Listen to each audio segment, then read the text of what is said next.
I hope everybody's doing well today. We are going through the CUI Fundamentals class, and get ready. It's going to be a very quick ride. We are going to learn a lot of information in a very short period of time. The benefit of the depth and breadth of this class is going to be to establish a very strong base of knowledge about the CUI minimum training requirements in the context of the greater picture. Now, the important pieces and components to this is that you're going to see on our slides a lot of information. It's intended to be that way. It's intended to provide you with the clarifying information that you need to either cite the source or to understand what I tell you in the context of the requirements and in the context of the CUI laws, regulations, or government-wide policy or DoD policy. It's not intended to provide you bullet points so that you simply parrot what I say, because you actually need to know the depth and breadth of the requirements in the context of the citation that's provided. What I'm going to tell you on those slides is the most important thing for you to pay attention to. But if you need to take a moment and read through the slides and read through the other contextual information to give you a greater understanding of what I'm saying to you and what I'm explaining to you, then please pause the video, read through the information, and then continue moving forward. And with that, my name is Reagan Edens, and I am the Chief Transformation Officer for DTC Global. And I've literally spent my entire adult life in service to our nation, but principally focused in the cybersecurity space and since 2006. And then being honored, really, to be selected as a founding member on the CMMC Accreditation Body Board of Directors. So since then, we have moved forward and established the CMMC Industry Standards Council in order to provide the absolute most reliable and accurate information to help you understand these requirements, help you make good decisions about meeting these requirements, and then moving forward and getting focused back on your products and services. Use of content is authorized for individual and corporate use only and strictly limited within CMMC ePU's terms and conditions. DTC Global, copyright 2022, all rights reserved. So one of the gravest threats that we face as a nation is the exploitation and compromise of our defense industrial data. Our enemies are absolutely taking our data, they are exploiting that data, and they are using it to equip themselves in order to defeat our weapon systems and our capabilities. And there can be no greater emphasis, no hyperbole that describes the significance of this threat that faces us as a nation. This happens from throughout the defense supply chain, from the prime contractors and their relationship and performance of the contracts for the Department of Defense, all the way down to the lowest tier. And we can see this when we look at comparing what has emerged from the exploitation of this data in terms of our enemy's weapon systems and capabilities.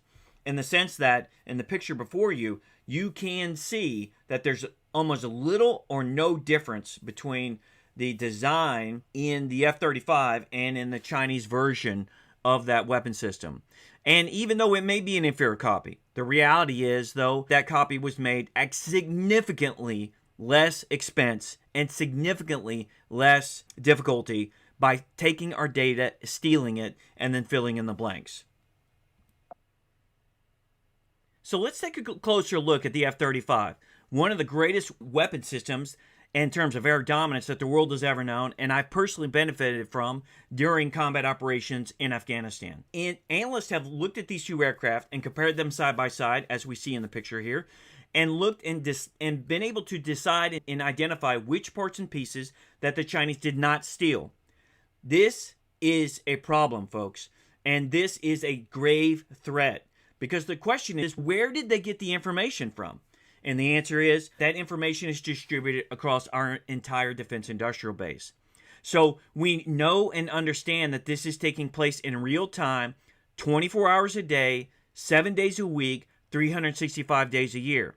And this cannot continue as we move forward in the threats and the grave threats that the Chinese and other nation states, rising nation states, present to us. So now we're going to take a closer look at the B-21 Raider, which is developed by Northrop Grumman, and I believe going to be released in the next couple of weeks. So the most modern and sophisticated aircraft known in modern avionics has been in development for over 33 years and as a cumulative cost of about $203 billion. And then we look at the individual cost of the aircraft at $2 billion for taxpayer money. Now, if we compare that to the H-20, which is the Chinese version of this aircraft, was exploited and reproduced in 15 years by the Chinese and may be operational before our U.S. version. One of the alleged CCT camera pictures is right there on the left-hand side. And the fact that this aircraft was taxiing on the runway and supposed to be operational prior to its exploited competitor, the B-21. So with that, we take a look at the fact that the DoD has established the DFARS 252, 204, 7012 contract clause and the impending CMMC certification program in order to develop a standardized baseline for security in order to safeguard this information across the defense industrial base.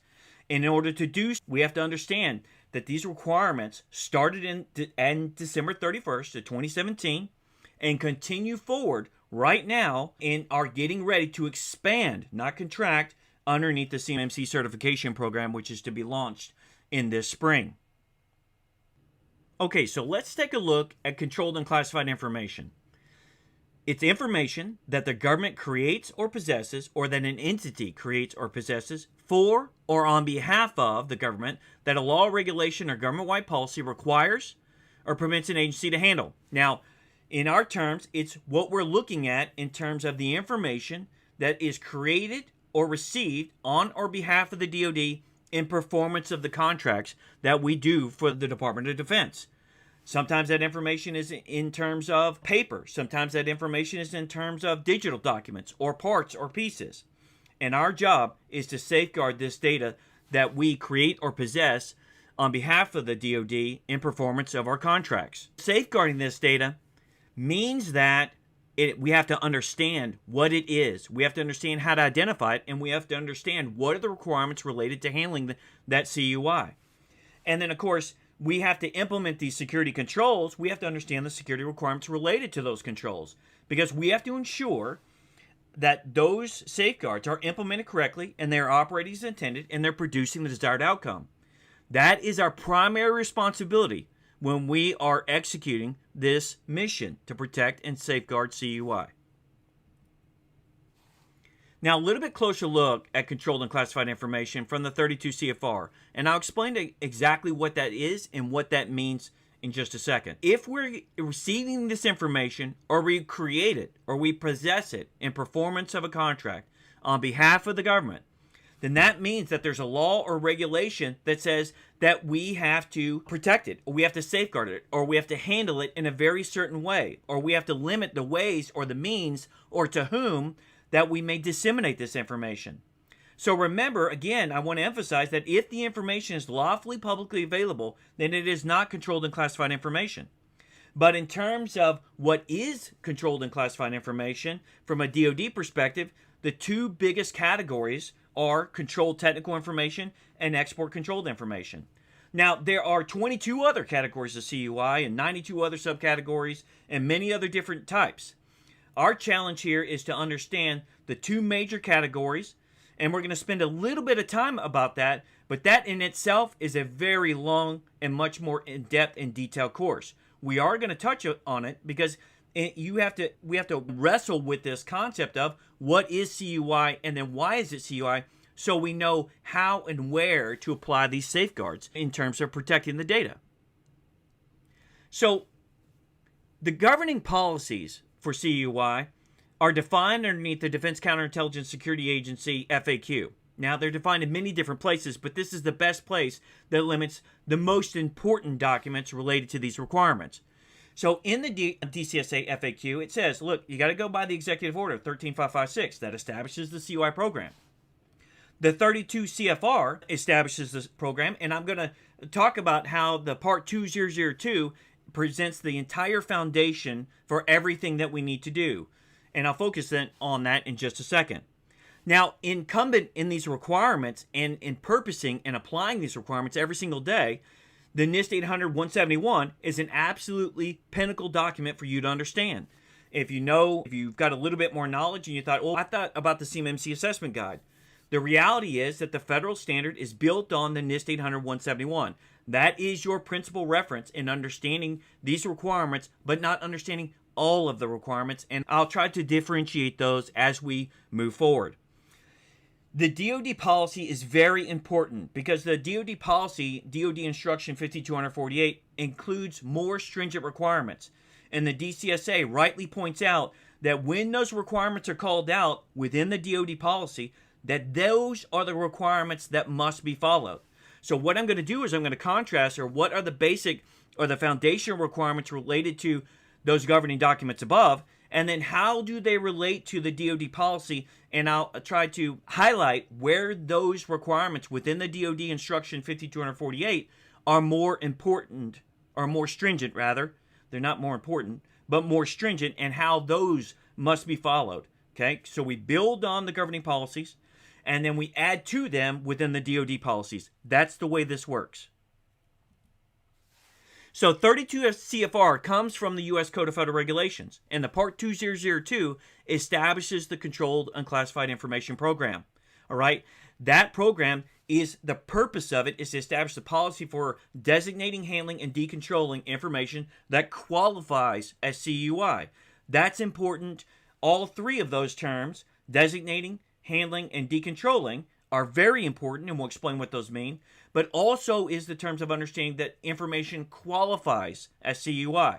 Okay, so that standardized way is what the executive branch says that all federal agencies must follow in terms of meeting these requirements. And then the DoD in terms establishes policies related to these requirements which either meet these requirements or enhance these requirements.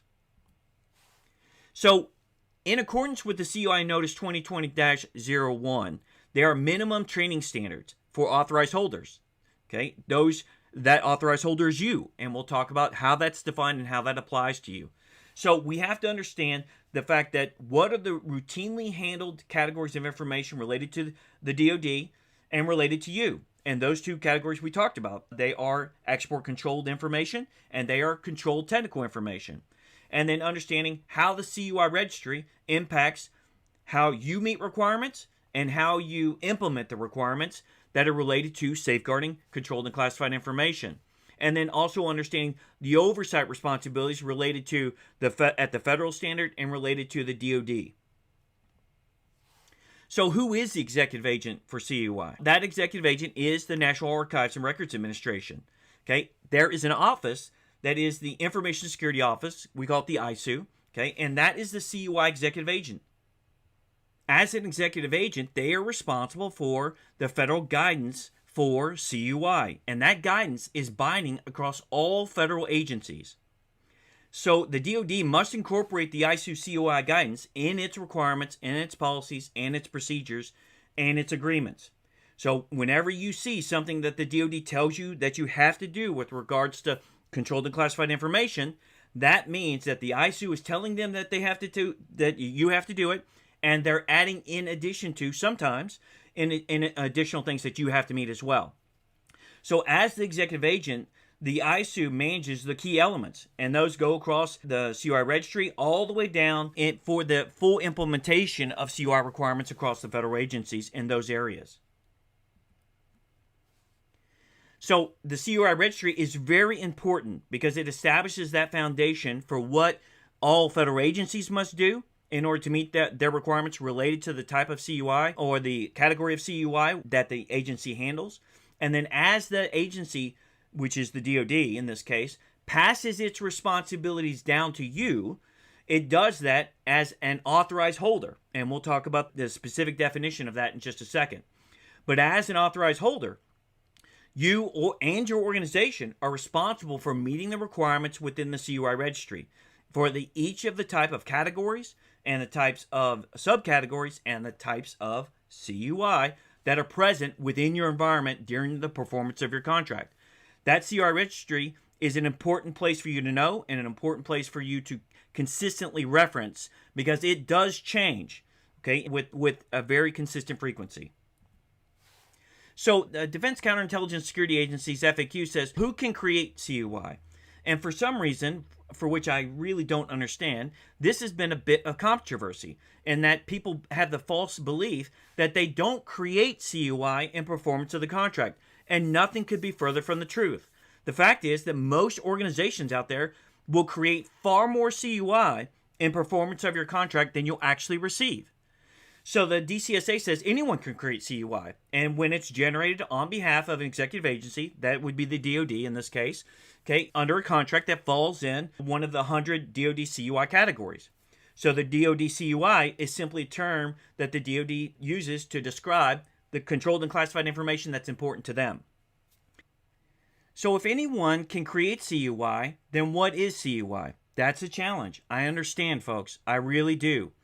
And even though the DCSA says in the FAQ that it will be guided by its customer on what CUI is and isn't, in my experience over the last 3 years, that hasn't been the case. Now, we hope that will be true in the near term as the CMMC ecosystem grows and as it matures. But the reality is that I've seen from my experience is that from the very top tier prime contractors all the way down through the very large and expansive organizations, and then down to the tier ones and the tier twos and the tier threes and all the way down as deep as it goes, that most organizations are struggling with what is CUI and what are the requirements. So we touch on this in order for you to understand in the fundamentals of protecting this data. Let's talk about and dive into what is CUI, and let's touch on that. But it is a very technical discussion, and it's important that you realize that most organizations in the execution of a contract will create far more CUI than they'll actually receive. So that is a truism, and I have yet to see a case over hundreds that I've done over the past 3 years that there's an exception to that. So covered defense information. Okay, wait, Reagan, you've been talking about CUI this entire time, but the contract clause, DFARS 252-204-7012, actually says covered defense information. Then that's true. It does. So covered defense information is an acquisition term, and it's supposed to be phased out, but it's written right now into the DFARS 7012 contract clause. So we have to be able to wrestle with it and make sure that you understand what that actually means. So that contractual term is used to describe all CUI that's created in performance of a DoD contract. Okay, the DFARS 7012 points out controlled technical information and singularly identifies that. However, it includes all types of CUI as an executive agent. So the DCSA does say, however, in most cases, industry will be guided by its customer on what CUI is and isn't. Unfortunately, that's not accurate. Now, we hope that to be the case as the CMMC ecosystem matures. But the challenges that you face, we'll try to address in the CUI Fundamentals course. That reality makes it very difficult for you to discern what you should do and what is CUI, and then how should you apply that within the course of the performance of your contract. It makes serious challenges. And I totally get that, because this is what DTC Global does every single day, is help people meet requirements. But with that, though, we have to understand that the foundation for CUI is that the authorized holder, that's you, and your organization, that's also an authorized holder underneath the term, creates far more CUI than it receives. And I'll touch on it, but again, when we look at that in terms of what is CUI and answering that question, that's a much longer course because it's a very complex subject. Okay, so now we're going to look at what is covered defense information, because we've talked about CUI, but many of you may know that the term covered defense information is the contractual term used in the DFARS contract clause 252-204-7012. But that contractual term is in fact used to identify CUI. And oftentimes, though, it does create confusion. So in the definition of covered defense information, it's a two-part definition. One is that CUI is either marked or otherwise identified in the contract, task order, delivery order, or provided to a contractor by or on behalf of the DoD in support of the performance of the contract. And there's an important or collected, developed, received, transmitted, used, and stored by or on behalf of the contractor in support of the performance of a contract. What's important here is it's not an and. So CUI, it does not have to be marked or otherwise identified in the contract. It can be and is, in fact, more often than not, collected, developed, received, transmitted, used, and stored in support of the performance of the contract. So it's important that you know that the DFARS 7012 clause exists in a contract, exists in a subcontract or in a purchase order or your terms and conditions. And then in the execution of that DFARS 7012 related contract, there may not be, and unfortunately, more often than not, isn't any CUI that's been identified or marked by the higher contracting authority, perhaps a higher tier subcontractor or the prime contractor. And sometimes, I hate to say it, that's also true with the government's execution of the contract. So oftentimes it's not clear to the lower tier subcontractor what exactly is and is not CUI. Uncovered, though, under the terms and conditions are the responsibilities as an authorized holder to protect that information that qualifies as CUI underneath the terms of the contract. So that's the reason why I'm pointing out that CUI, as defined in the terms of the contract, is, or should be rather, marked or otherwise identified in the contract. That's what DoD policy says. But the practical reality of the situation is that the vast majority of contracts, in my experience, and I've seen hundreds of them and helped hundreds of organizations, and in fact, they do not CUI properly marked or otherwise identified in the contract. And in fact, when they execute the contract, they develop far more CUI than they actually are told about, if they're told at all. So that is an ugly reality right now. But that does not alleviate us from the responsibilities related to an authorized holder as an individual or as an organization. That's why we're talking about what CUI is. Okay? Now, in that covered defense information, we're going to tease out this relationship because if that hasn't sunk in, it really does need to. I have a DFARS 7012 contract clause. Okay, great. A lower tier or higher tier subcontractor that defines how covered defense information will be either marked or otherwise identified or collected, developed, received, and shared in performance of the contract, right, per the definition. But the 32 CFR explicitly states that the lack of CUI markings on the information that qualifies as CUI does not exempt the authorized holder from abiding by the applicable handling requirements. So all the applicable handling requirements apply regardless of whether or not that CUI has been properly identified, has been properly marked. Okay? That is into the 32 CFR, and it's important that you know it's constructed into the DFARS contract clause. All right? So this mythology that we don't have CUI unless it's been properly marked or identified is not accurate whatsoever. All right? So if the information qualifies as CUI, then it is CUI by definition. All right? So we're going to tease that out and look at what is the information that qualifies as CUI. Now, we can't go into every aspect of it, but we're going to talk about it in the general terms over the next few slides so that you have a working understanding of this.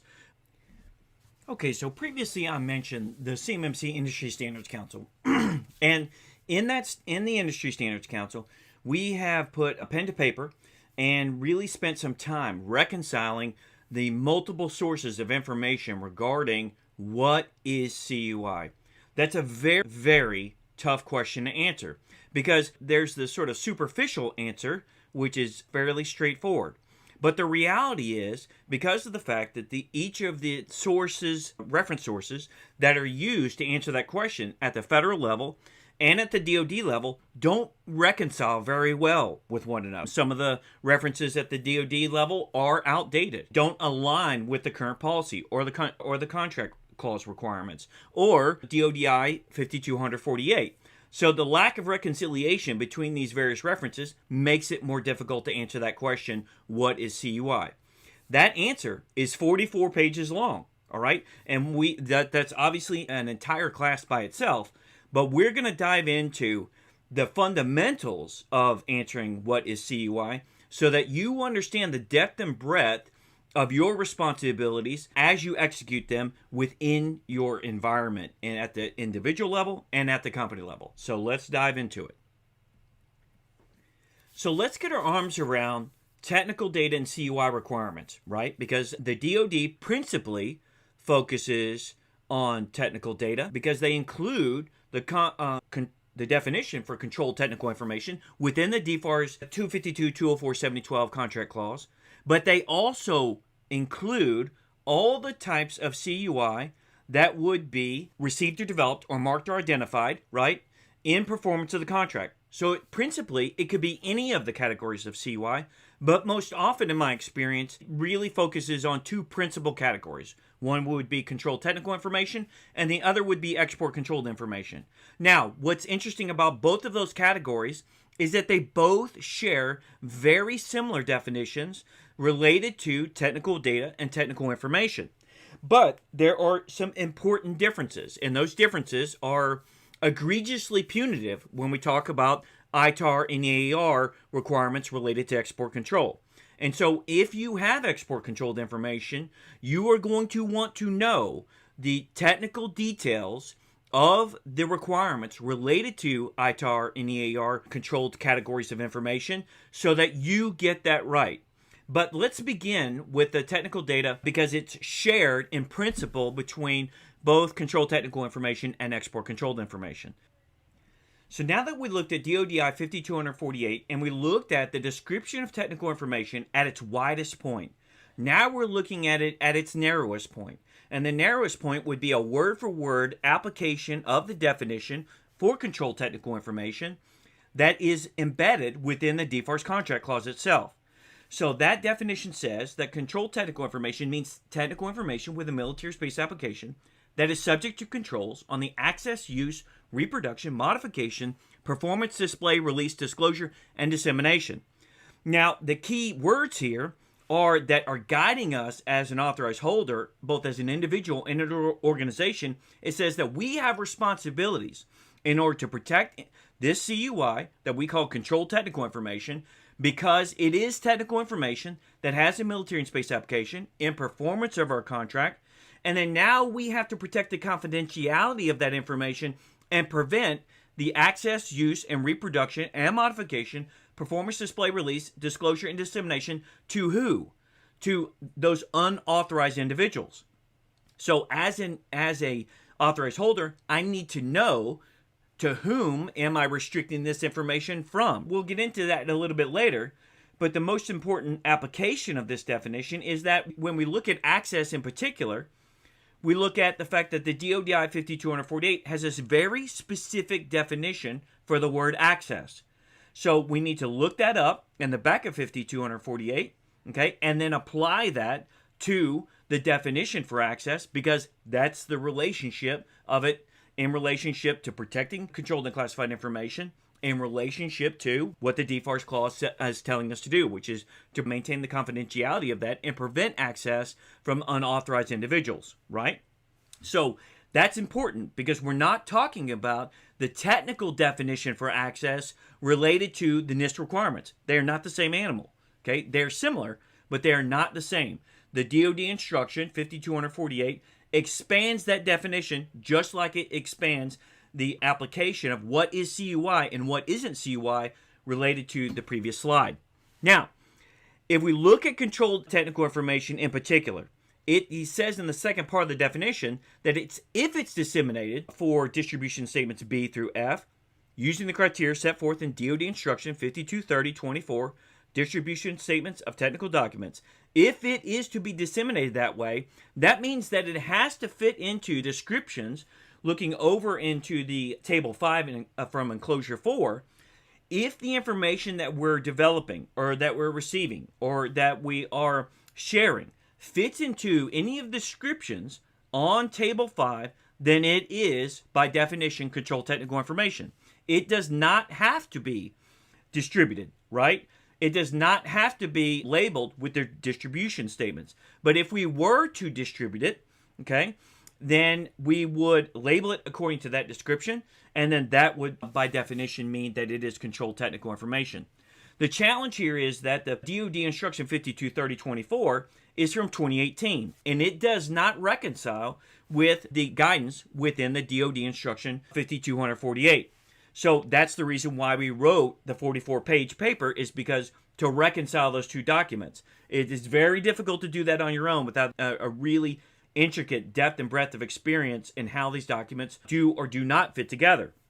What I would say is that you need to follow the instruction within the DODI 5248 and then use the reference table from Table 5 in Enclosure 4 and then use that as a guide to decide what does any of the information that we're developing fit within these general descriptions, or does it fit within this wide application of the definition that we discussed in the previous slide. If it fits anywhere in between those bookmarks within the widest interpretation and application of that definition or to the narrowest interpretation and application of that definition, it's definitely controlled technical information. All right? Always remember, though, that it does not include information that's lawfully publicly available without restrictions, okay? So that's, again, I'm giving you the left and the right limits without all of the technical details that we cover within those 44 pages.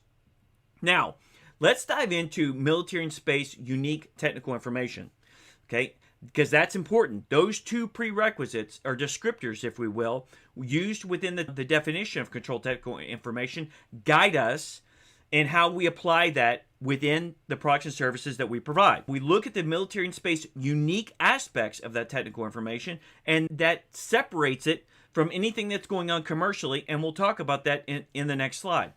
But specific to this, the definition for technical information is given in the contract clause, the DFARS 252, 227, 7013.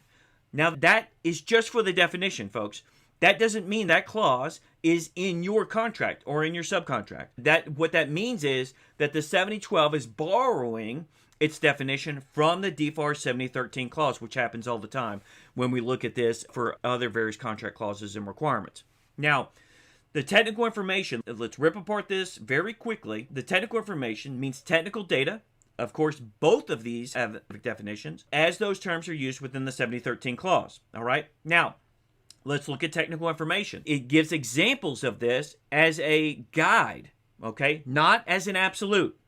So if I have military and space unique technical information, and it is in the general form in the examples provided, then it meets within the definition for controlled technical information. Technical information that includes research and engineering data, engineering drawings, associated lists, specifications, standards, process sheets, manuals, technical reports, technical orders, catalog identification items, data sets, studies and analyses, and related information and computer software, executable code and source code. Now, if anything that I do follows within those reasonable interpretation of those examples, right, not just in the logical, but in the physical as well, right, the representations of that data, right, then now we have controlled technical information because that is a unique military and space application.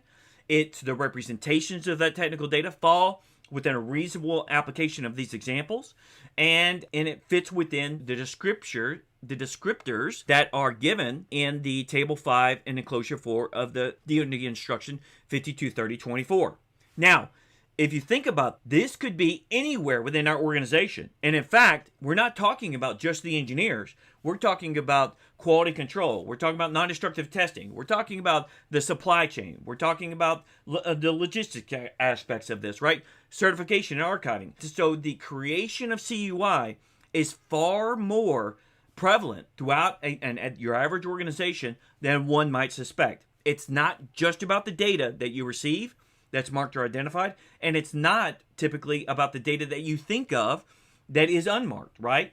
And that data and document management or those parts management. It is genuinely highly proliferated across the entire organization because of the application of these definitions within your general manufacturing environment.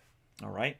So that is, you may need some time to spend and really listen to this again, because this is going to be your benchmark on guiding you about what CUI is and what CUI isn't, right? And I promise you, I built you the goalposts within the left and right limits of this. And the technical discussions about why and what is CUI is that in that 44 pages of documentation, all right? But please be careful. Do not allow anyone to dissuade you from the fact that these left and right limits are absolutely reliable and consistent with the requirements, word for word. That's the reason why we include so much detail within our slides. Now, commercial off the shelf, there's a lot of consternation and angst, and a lot of people have thought, oh, we just do commercial off the shelf. We're good. We're exempt. This doesn't apply to us at all. The reality is that there are as you might imagine, very specific definitions that are related to what is commercial off the shelf and what is a commercial item. If it does fit those definitions, then it is exempt. If it does not fit those definitions, it is not exempt. So when we talk about superficial changes to those commercial items, you need to know that if it's not bought off the internet, or if there are superficial changes, which has a very specific definition, then it could be exempt. But if those changes do not meet that definition and they are substantive changes, then those substantive changes would qualify as CUI. If they're customization or modifications, which meets the substantive change definition, then those changes in themselves are CUI. And what happens more than not is when we look at a bill of materials or we look at the overall schematics or the diagram, when we include those substantive changes that are CUI in that overall diagram or in that information, then the entire diagram in itself becomes CUI. So it's very important that you realize that just because we bought it off the internet, if we did a modification to it that meets within that definition of substantive change, then it certainly would fit into the overall CUI category and very likely fall either into the controlled technical information category or the ITAR or EAR controlled categories information related to the definitions of technical data. So we want to be very careful about how we think about things and how we apply them. And you can use this as a general guide and then dive into the details of that to identify, do the exemptions apply to you or do they not apply to you? All right. So what we always have to remember is that identifying the category of CUI allows us to identify the appropriate CUI security requirements which apply to that category or multiple categories. And we have to apply all of the definitions of CUI.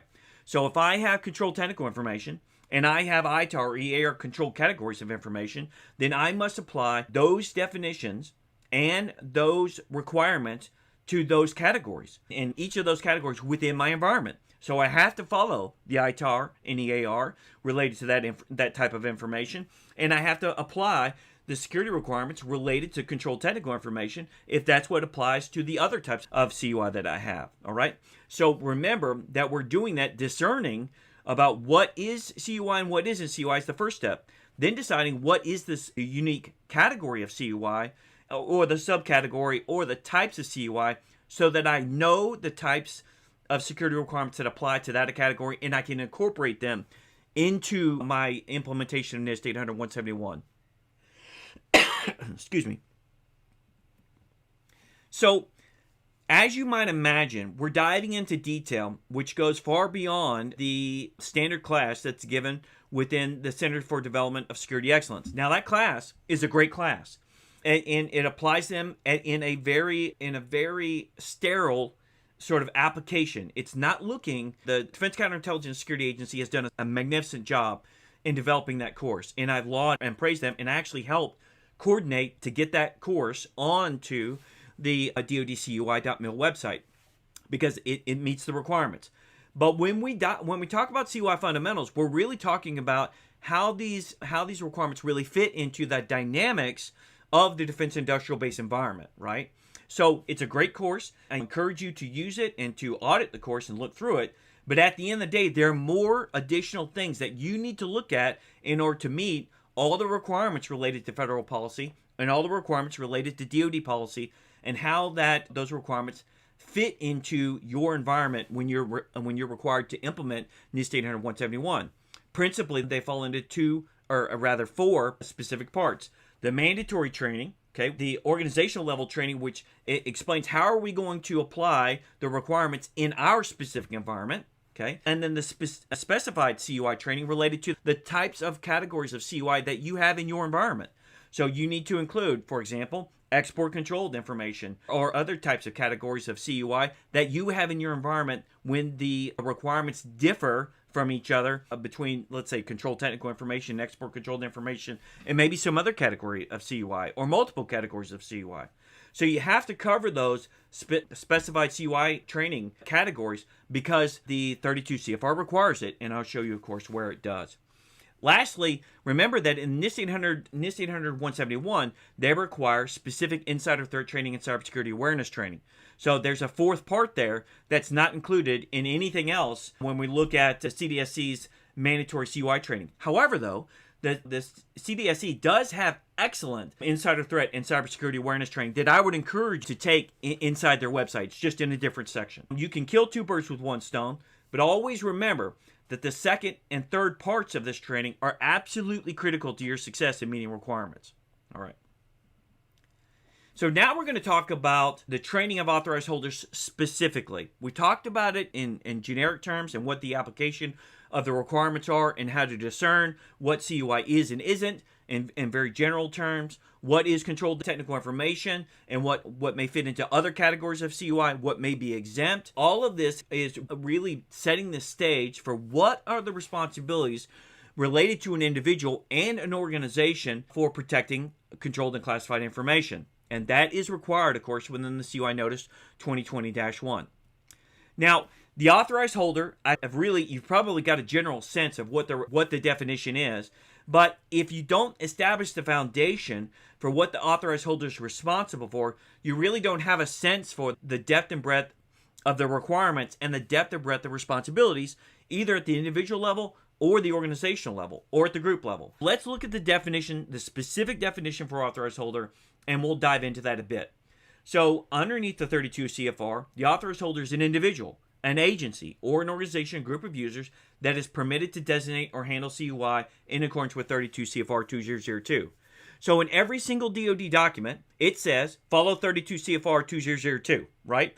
So it doesn't differentiate, it only adds to those requirements. So you have to do everything in 32 CFR as a authorized holder. You have to do the specific guidance that the CUI notices provide and the specific guidance related to the CUI registry.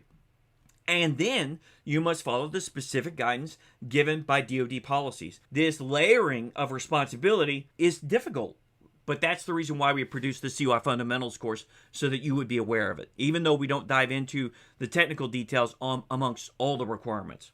Now, to disseminate CUI to a non-executive branch entity, that would be you as an individual or you as an organization, authorized holders must reasonably expect that all intended recipients are authorized to receive CUI and have a basic understanding of how to handle it. Now, that basic understanding comes from what the 32 CFR says are your responsibilities, okay? And we're talking about those as we walk through the CUI Fundamentals course. It's also talking about what the CUI Notice 2020-1 says. And it's also talking about what the DoD policy requires of you. And I'll tease that out as we continue to go through these requirements. But remember that the basic understanding of what's required is the authorized holder's responsibility at the individual level and at the organizational level. That's very important that you know that. So those responsibilities include the entire CUI lifecycle. So you as an authorized holder at the individual level or the organizational level, okay, are responsible for the overall 4 areas of the CUI lifecycle. You have to identify CUI, whether you receive it or whether you create it in performance of the contract. You have to safeguard that CUI. You have to meet the requirements prior to sharing that CUI, and then you have to meet the requirements for decontrolling or destruction of that CUI. Those are your responsibilities at the individual level and at the organizational level when you receive a contract and performance either as a prime contractor, a subcontractor, or the lowest or highest tier. Wherever that CUI goes in performance of the contract is where the responsibilities follow. So authorized holders have to take reasonable precautions to guard against unauthorized disclosure. What are those reasonable precautions? We're covering them within the CUI Fundamentals course, because the reasonable precautions always include what the 32 CFR say, what the CUI notices say, and what the DoD policy requires of you. Okay, again, we're teasing this out piece by piece. So remember that those reasonable precautions are not limited to just the engineers, are not limited just to sales, or not limited to the IT people, right? They are distributed across the entire organization that's authorized and qualified to receive CUI. And we're going to dive into what that really means. As an authorized holder, you are responsible for handling CUI, which is defined by the 32 CFR, which means any use of CUI But that includes but not limited to marking, safeguarding, transporting, disseminating, reusing, disposing of information. So all of those responsibilities are yours at the individual level and at the organizational level as an authorized holder. Authorized holders, as I've told you, must comply with CUI under their control and comply with the 32 CFR, comply with the the CUI registry, comply with the DoD CUI policies, and those additional instructions that are required of the DoD policies. That layering of responsibility is what we're, again, I want to emphasize this, is what we're teasing out in the CUI Fundamentals, which isn't very well highlighted at all within the minimum requirements underneath the CDSC course, unfortunately. But that's going to improve as people get their arms around these requirements and the understanding of these requirements and these courses and these different resources are mature. So when we look at an entire organization, we realize that we have responsibilities which stretch across the entire organization from end to end. And when we share CUI internally, or where we share CUI from one organization to another, perhaps throughout our lower tier supply chain, or sending it back up to our prime contractor or to our customer, all of those responsibilities follow that, and we are responsible for that. We are responsible for that. Now, remember that we're following the CUI laws, regulations, and government-wide policies that apply not just at the basic level, but also at the specified level. And we'll tease that out in very technical details in the following slides. But remember that I have to meet both sets of requirements. So I just can't say, oh, I'm just gonna apply this to just general CUI. I don't really have to do export controlled, even though I have it. No, that's not true at all. You have to meet both the basic and the specified requirements related to the categories of information that you have. So when we talk about protection and safeguarding, okay, those two definitions are almost interchangeable. And when we talk about them and the responsibilities related to an authorized holder, that includes all the controls that an agency applies or must apply. That agency is the DoD, and those controls are identified in the 32 CFR. They're identified in the CUI notices, and they're identified in how they apply them within the DoD policies. That's how we get the responsibilities at the individual level and at the organizational level beyond the DoD through the DFARS clause 7012 and other DFARS related clause to the responsibilities to controlled and classified information. There are several. It's not just the DFARS 7012 clause. So remember that we're applying those responsibilities, protecting CUI, right? Protection. That definition is the same under the control and have to comply with the policies, have to comply with the 32 CFR, and so on and so forth. So remember, protection and the responsibilities to protect CUI are defined in the previous definition that I just showed you right here, okay? So whenever you see safeguarding, whenever you see protection, it includes all the controls, not the controls that you know, not the controls that you think, but all the controls that are required. So we have to protect the CUI through it as it's distributed in any form.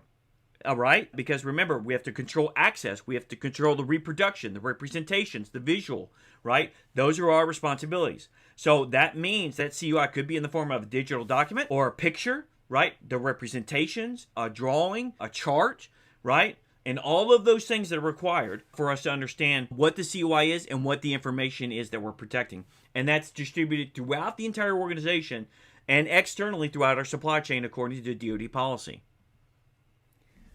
Okay, so previously I mentioned the CMMC Industry Standards Council.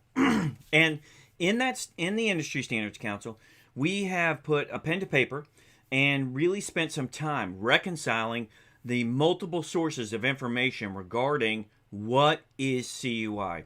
That's a very, very tough question to answer because there's this sort of superficial answer, which is fairly straightforward. But the reality is, because of the fact that each of the reference sources that are used to answer that question at the federal level and at the DoD level don't reconcile very well with one another. Some of the references at the DoD level are outdated and don't align with the current policy or the contract clause requirements or the DODI 5248. So the lack of reconciliation between these various references makes it more difficult to answer that question, what is CUI? That answer is 44 pages long, All right, and that's obviously an entire class by itself, but we're going to dive into the fundamentals of answering what is CUI so that you understand the depth and breadth of your responsibilities as you execute them within your environment and at the individual level and at the company level. So let's dive into it. So now we look at the question, what is CUI? But more importantly, we need to know what information qualifies as CUI. So out of the DoD procurement toolbox, remember I'm going to reestablish a foundation here. And that foundation is in question number 33. It says, what's the relationship between CUI as defined by National Archives and Records Administration, NARA, right? The NARA ISU, that's the executive agent for CUI. And the rule within the Federal Register, that is the 32 CFR Part 2002, okay? And DoD CUI and cover defense information. And how are these definitions are aligned? The powerful, impactful question here establishes a relationship between all three, and then the answer reconciles all three. So CUI, we know from the definition within the NARA in the CUI registry, is information that a law, regulation, or government-wide policy requires to have safeguarding and dissemination controls. Okay. Secondly, we look at cover defense information as the acquisition term that's used in the DFARS 252-204-7012 contract clause to be able to define the information that requires to be protected during the execution of the contract from the DoD to the prime contractor, from the prime contractor down to the lower tier subs, and from the lower tier subs to even their lower tier subs, right? Now that relationship begins in a chain with 32 CFR and flows through DoD policy into the DFARS contract clause. The foundation for that is the DoD 5248 because it assigns responsibility and prescribes procedures for CUI throughout the entire DoD. That definition of DoD personnel includes contractors and subcontractors by reference, right? So now we've got this basic relationship, an important relationship down from the federal all the way down to the DoD contracts. And that relationship is defined and described within the DoD I-5248. Now, if we look at the relationship between CUI as it's defined in NARA, okay, and in the 32 CFR, and now in DoD policy, and then also through to the DFARS 7012 clause, we know it's defined in two ways. CUI is either marked or otherwise identifying the contract, task order, or delivery order, and provided to the contractor by or on behalf of the DoD in support of the performance of the contract, or, right, there's that or again, it's collected, developed, received, transmitted, used, and stored by or on behalf of the contractor in support of the performance of the contract. So now we know that the CUI clause as bookends is rooted in the DFARS clause itself, is rooted in the definition within the DFARS clause of what cover defense information is, and then within that contract clause, it defines what CUI is in relationship to cover defense information, and then of course out of that definition we can see what qualifies as CUI. Now that's in two parts. It's described in the DoD I-5248 about what CUI is and how should it be protected. And the other part of that definition, as we think of bookends, is the actual definition that is encompassed within the DFARS clause itself. So we're going to look at those two things. How does DoD I-5248 describe CUI and what it amplifies or provides guidance about what CUI is or isn't? And then we look at we're going to tear apart the definition of the DFARS clause and those definitions related to identifying what CUI is when it's not marked or otherwise identified in performance of the contract. So the first part, one bookend at its widest point, if you will, the policy within DoD I-5248 says that pursuant to section 252-204-7012, so we know it applies to us as contractors and subcontractors, scientific, technical, and engineering information beyond basic research shall be treated as CUI. So if I have a DFARS contract clause and I'm doing anything other than basic research, now I know that I'll treat that information qualifies as CUI per the DoD I-5248. So now when we look at our environment, we recognize the fact that Okay, so anything that we do beyond basic research that fits the definition CUI and that the DODI 5248 requires us to protect. Wow, that's a lot of information, and that could be anywhere within our organization. So now we look to the other bookend, the word-by-word specific definition for CUI and controlled technical information, and now we begin to understand what the depth and breadth of the left limit and the depth and breadth of the right limit entail, and what's everything in between. So now we're looking directly into the DFARS contract clause, 252.204.7012, and in that clause, it defines what covered defense information is, and we've already talked about it. One of the things that I've highlighted and want to highlight now is the fact that it actually includes, that it will, within the definition, that it will include other information that's described as CUI in the CUI registry that requires safeguarding dissemination controls pursuant to the and consistent with laws, regulations, and government-wide policies that's marked or otherwise identified. We've talked about that. And the second part of the definition, that it's collected, developed, received, transmitted, used, and stored by or on behalf of the contractor. So what that says, in fact, is that if it's described in the CUI, then, and it meets that definition and requires to be protected, because the DFARS contract clause does require it to be protected, then all those categories that are relevant to our contract performance, meaning that they're not incidental to the contract performance, are included with, or could be included within our execution of the contract. So it could be any category of CUI. If it's relevant to the statement of work and relevant to the requirements underneath the DFARS 7012 clause. So what does the DoD or what does the prime contractor or subcontractor expect us to do? So if within that expectation, if that information is described in the CUI registry, then voila, now we have that to protect with included within the definition of what CUI is as covered defense information. So now that we know that, we have to understand that what is the DODI telling us? DODI 5248 at its widest description, which is any information beyond basic research, right? That's scientific, technical. And then now we have any category of CUI relevant to the contract, right? Not incidental to the performance of the contract. And then now we have to look for the information that is described and meets those definitions as we execute, if it's not marked or otherwise identified, right? If it's collected, developed, received, transmitted, used, and stored by or on behalf of the contractor, that's us, and performance of the contract. So that definition, that second part of that definition, is very impactful to understanding and looking for what information qualifies as CUI within our environment. So the second part of the DFARS 7012 also includes the definition related to controlled technical information. So now we have this inclusive, encompassing definition of covered defense information, which includes any category of CUI related to the performance of the contract, right? And now we look at the specific definition of controlled technical information that the DFARS 7012 provides us.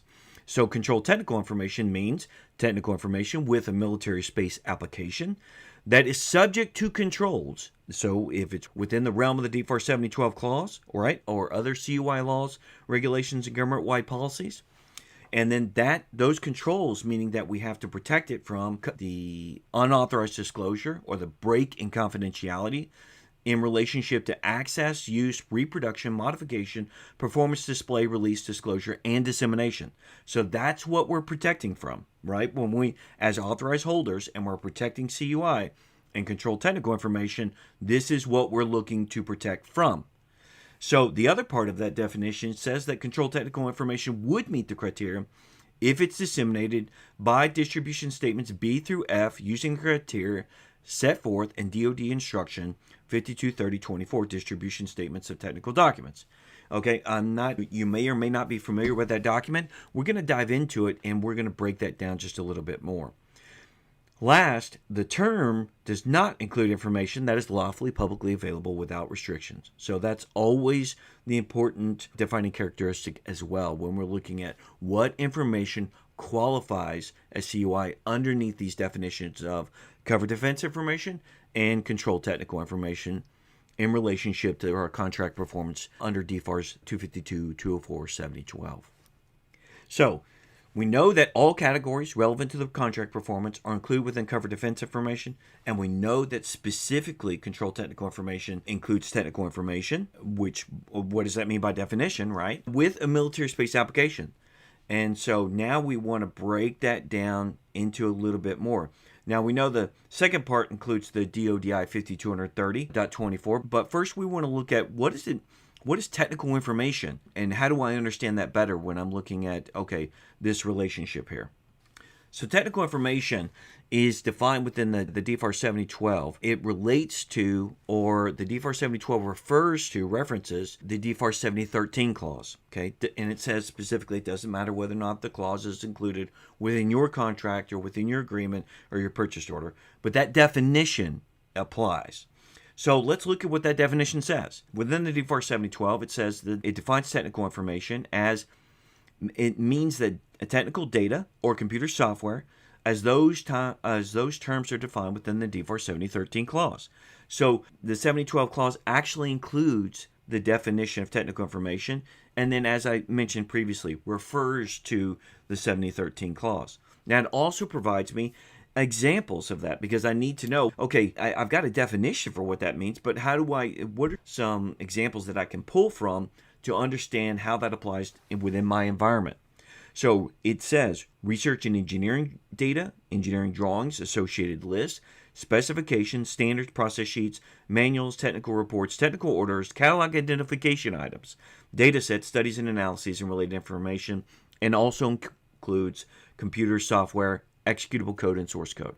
So now I know that I've got an example, a list of examples that I can apply this definition of technical information, okay, and then dive into the technical data, and then understand where that technical data applies to examples within the execution of my contract.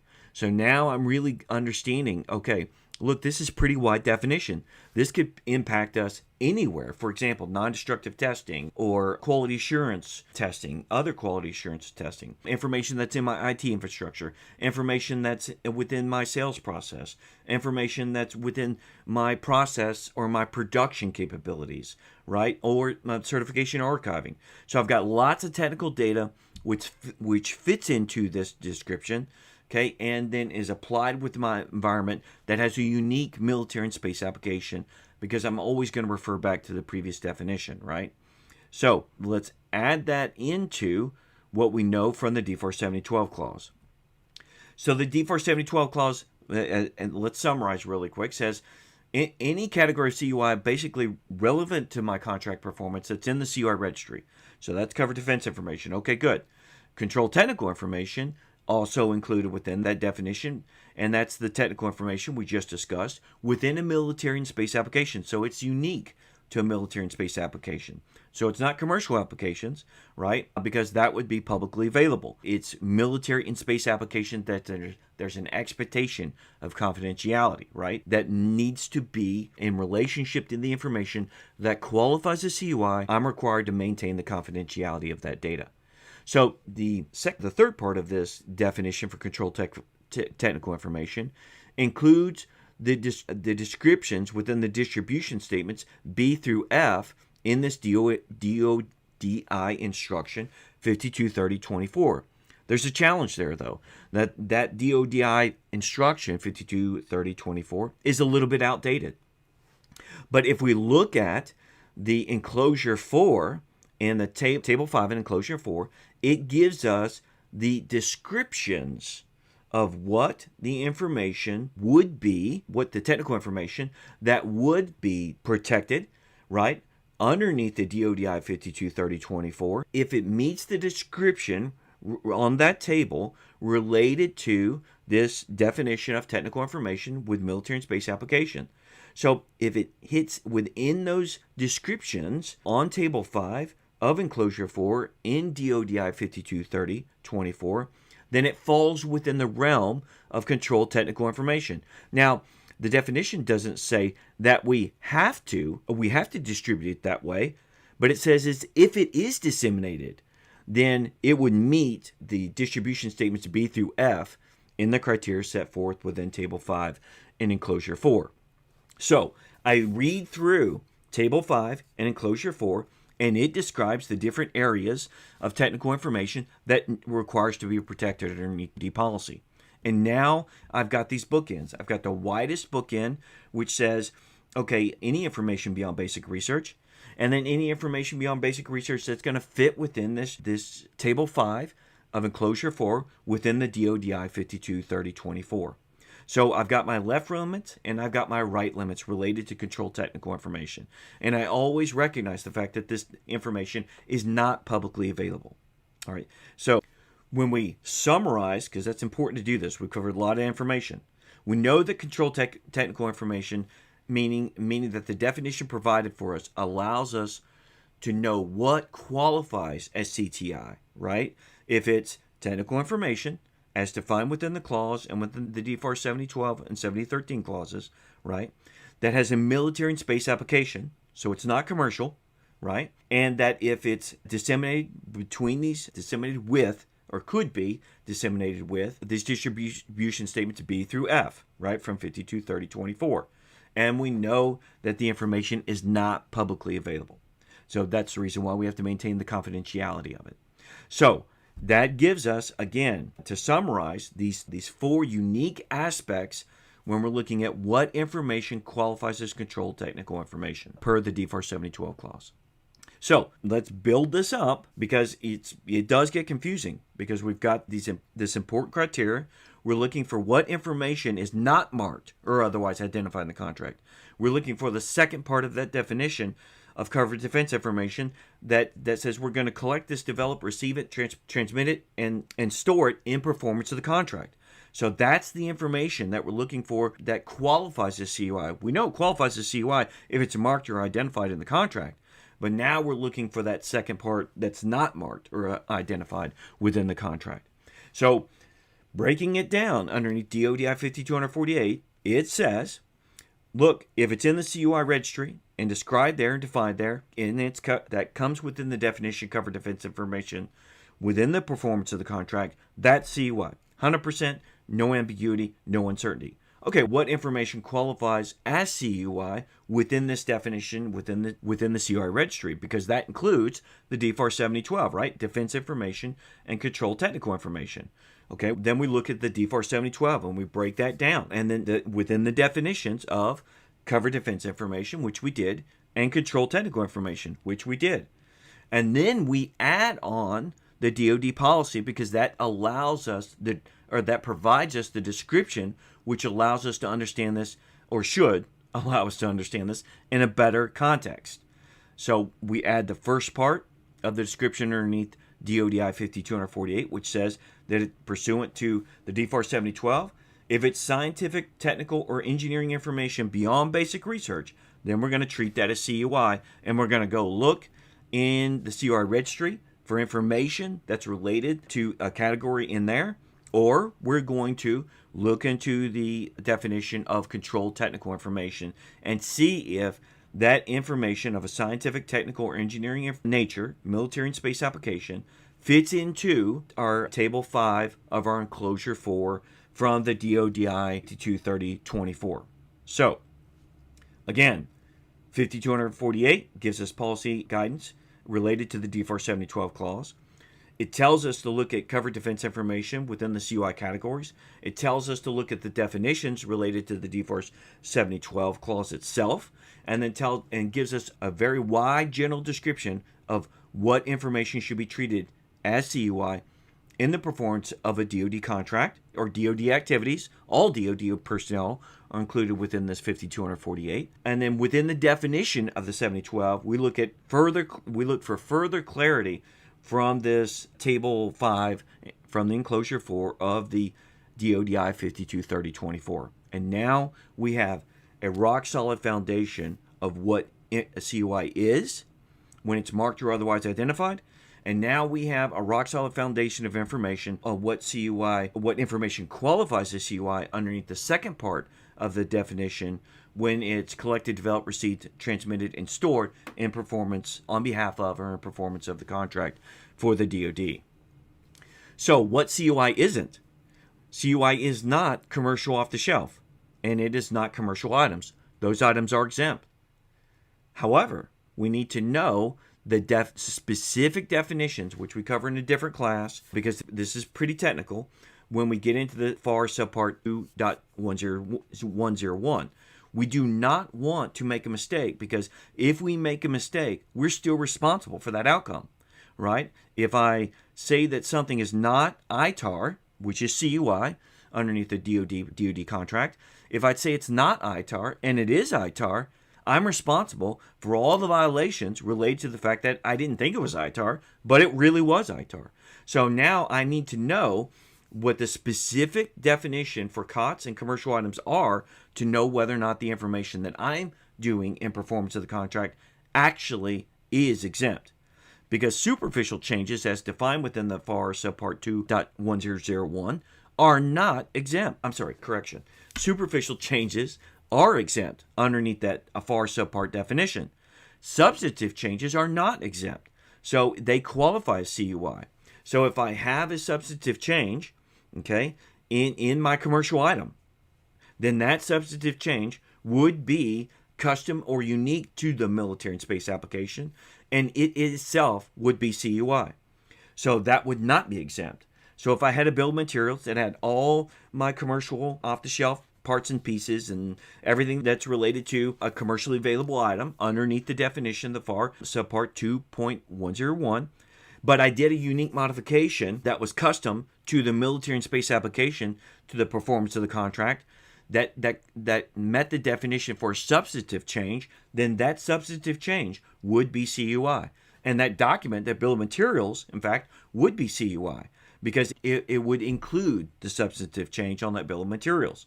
So that would make that document CUI. Now, if I separated those, the bill of materials, which is straight commercial off the shelf, and I annotated in that bill of materials that there's a second reference there, there's a second document, then that second document could encompass the unique modification that is the substantive change, and that document would be CUI. And so the first document wouldn't because it didn't include it.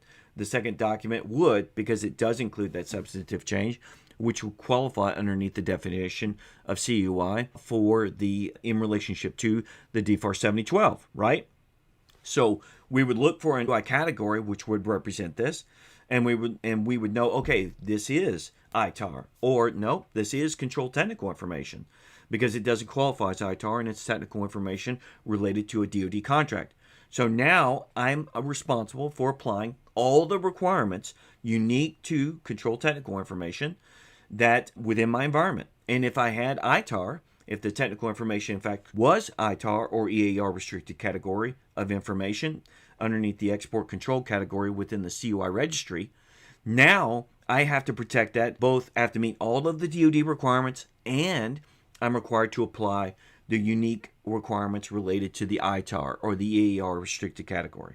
So I have to meet both sets of requirements. So it's important for me to be able to discern and navigate my way through here, because if it's COTS, if it's a commercial item, it's a commercial item. But I need to know the technical definition to be able to discern that and accurately assess that and apply that in my environment. If there's superficial changes, those changes are exempt. If it's a substantive change, the substantive change is not exempt. And I need to look at that, and where does that substantive change fit into the CR registry, into a specific category within the definition of covered defense information. And if it fits within the definition of covered defense information, and it happens to be export controlled or some other category of CUI, then I would apply those requirements as well. So that's what DoD policy says in DoDI 5248. So let's summarize the fact that we've covered a lot of information, and is all of the information that we've covered so far, is that in the mandatory CUI Notice 2020-1 training? Sometimes it is and sometimes it isn't. But if you need just a sterile class, okay, about those requirements, then I highly recommend the Center for Development of Security Excellence class. Okay, that covers the very foundation of the minimum training requirements. However, so that would, by the way, that would be a good class for all of your employees that are going to be authorized holders and need to be knowledgeable about their responsibilities. I would argue, though, that those responsibilities for authorized holders, that's only a foundation. That the other things that we've included and touched on within the CUI Fundamentals course here are absolutely critical to you meeting requirements. So you have to understand what the CUI is in our environment. And that's the part 2 of the class. And what are the policies, and what are the procedures, and what are the things that we do as a company inside our environment that protect that CUI that I've first learned about in the part 1. The part 3 of that class is, okay, what are the specified kinds of CUI inside of our environment? And then what are the unique things that we need to do to protect those categories of CUI? Because we need to include those in our policies, in our procedures, and in our daily activities, okay? And then there's very specific cybersecurity and insider threat training that's required underneath the NIST 800-171. So those 4 parts really make up and encompass all of the training that I need to be successful and to meet requirements for the DFARS 7012 and to meet the requirements for the CMMC program, right? So I need to understand CUI in the context. That's why we do this in the CUI Fundamentals course. In the context not of a DoD agency, but in the context of me as a manufacturing environment or as a part of the defense industrial base. Maybe I'm a consulting firm, right? Maybe I'm doing software, right? But I need to understand how I manage that CUI and what my responsibilities are in the context of this environment. And that's the reason why we built the CUI Fundamentals course. Okay, so now we've laid this really strong foundation, hopefully more than you've ever learned previously, about what CUI is and what are some of our responsibilities and what are the things that we need to know in relationship to the CUI Notice 2020-1. Now, we're going to look at that, how that applies to our individual responsibilities as an authorized holder in protecting CUI in our day-to-day activities and performance of the contract. Remember, always within the scope of our responsibilities. So let's dive into that. So an authorized holder of CUI, as defined, we talked a lot about that. But now it's time that when we built this foundation, now it's time to really know a word for word, what is that definition? What does it mean? It means that an individual or an agency or an organization or group of users, the things that we're allowed to do per the 32 CFR, per the CUI laws, regulations, and government-wide policies, per the DoD policies as well, and our contract agreements, what are we allowed to do in relationship to designating and handling CUI in accordance with 32 CFR 2002, okay? And the CUI notice itself requires us, as we've talked about, to meet some minimum training requirements in relationship to our individual and organizational responsibilities. Now, the 32 CFR 2002 specifically says that to disseminate CUI to a non-executive branch entity, authorized holders must reasonably expect that all intended recipients are authorized to receive the CUI and have a basic understanding of how to handle it. So what is that basic understanding? That would be the CUI Notice 2020-1, and that would be the relationship of these responsibilities to what the CUI Registry says, what the NARA guidance is, and specifically to us, what the DoD policies mean and how do we apply them. So those are the basic responsibilities in understanding how to handle CUI. So those responsibilities as an authorized holder, include 4 areas. We have to be able to identify CUI, because if we can't identify CUI, then how can we protect it?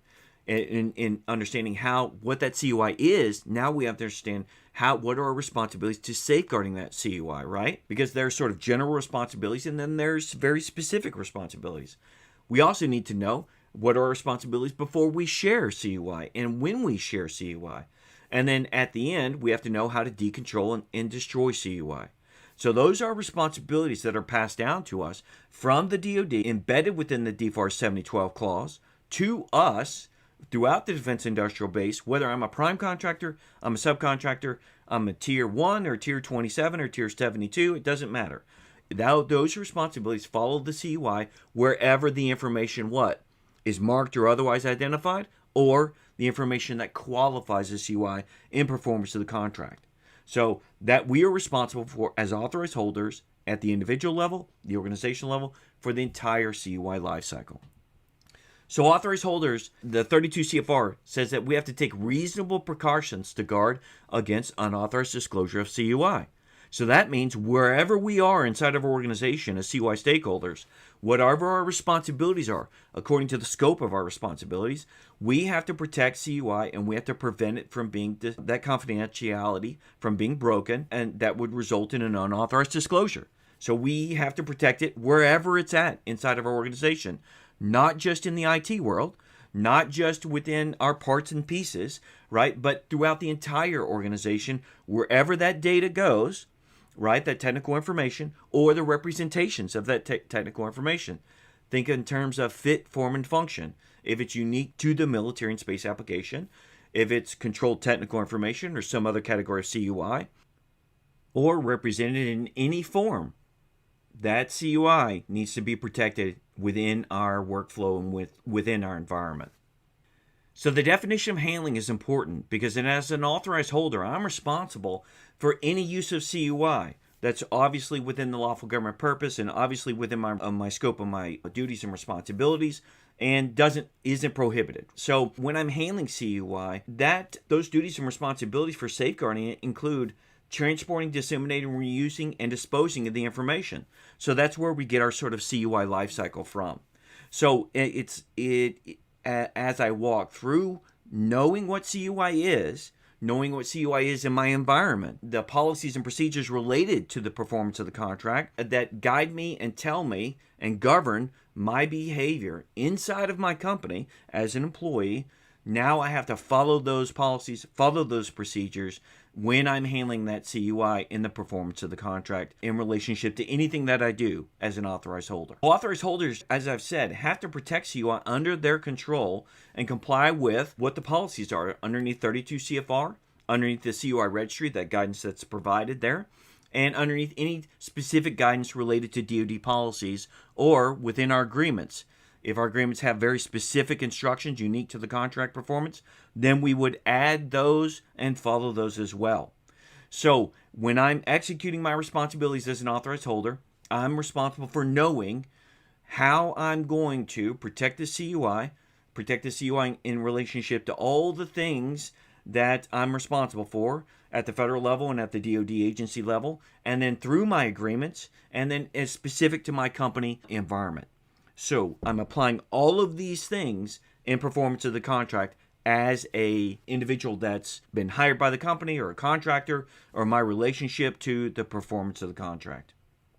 Protection, and whenever you see the word protect, it's almost word for word, the definition is related to safeguard, includes all the controls an agency, that's the DoD, applies, and that they must apply when handling information that qualifies as CUI.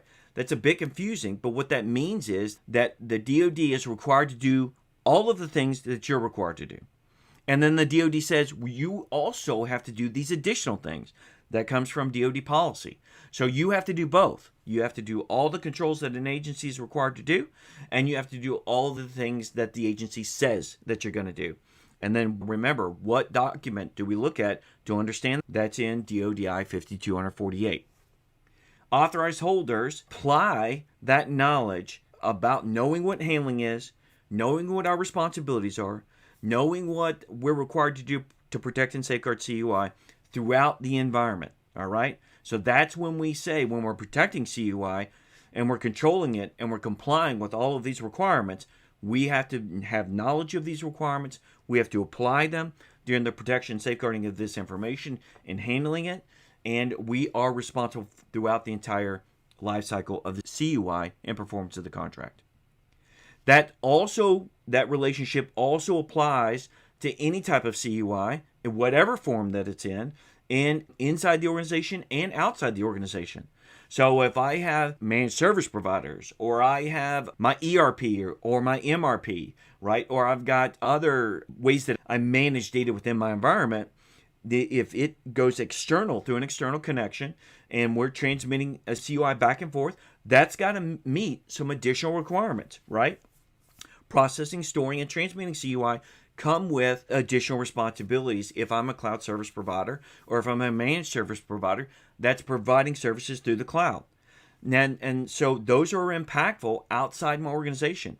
If I have a subcontractor that's connected to my environment and we're transmitting, storing CUI, that contractor has responsibilities and performance of the contract, right? So they're different. Cloud services responsibilities are different than those organizations that are connected for the purposes of performing in performance of the contract.